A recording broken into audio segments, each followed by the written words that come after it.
एक जंगल में एक बहुत बड़ा सा पेड़ था।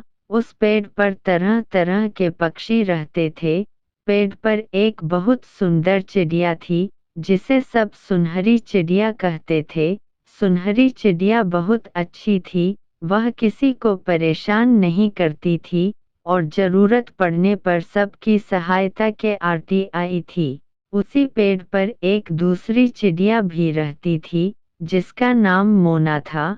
वह दूसरों से कभी भी अच्छे से ना तो बात करती थी और ना ही किसी की सहायता करती थी, इसीलिए मोना से सभी पक्षी चिढ़ते थे।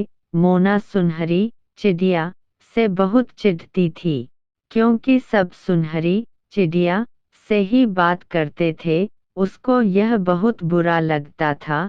एक दिन सुनहरी चिड़िया के घर कुछ मेहमान आए। मोना को इस बात की पता चल गया। वह चुपके से सुनहरी चिड़िया के घर गई और मेहमानों के खाने में बहुत सारे छोटे छोटे पत्थर मिला दिए।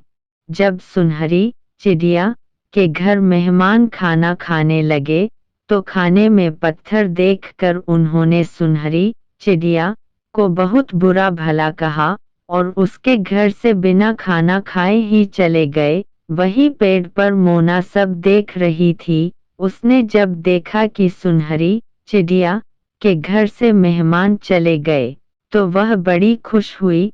कुछ दिनों बाद एक शिकारी आया। उसने उस पेड़ पर बैठी चिड़िया को पकड़ने के लिए नीचे दाना डाल दिया। मोना को लालच आ गया। वह दाना को उठाने के लिए नीचे गई तो शिकारी ने उसे जाल में पकड़ लिया। मोना ने अपने आप को छुड़ाने की बहुत कोशिश की लेकिन नाकामयाब रही और अपने पंख ऐसे ही फड़फड़ाती रही, जोर से चिल्लाने लगी, मुझे बचाओ मुझे बचाओ। बाकी की सभी चिड़िया पेड़ पर बैठकर सब देख रही थी लेकिन कोई भी मोना चिड़िया को बचाने नहीं आया क्योंकि सब उसका व्यवहार जानते थे।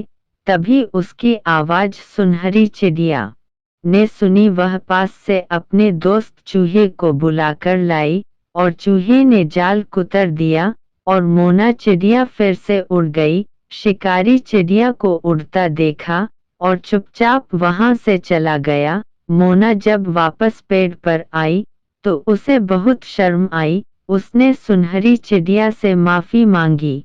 सुनहरी चिड़िया ने कहा, कोई बात नहीं, तुम्हारा जैसा व्यवहार है तुम वैसा ही दूसरों के साथ करती हो, पर मुझे दूसरों की सहायता करने में ही मजा आता है। दोनों एक दूसरे की सहेली बन गई और अब आराम से एक साथ रहने लगी।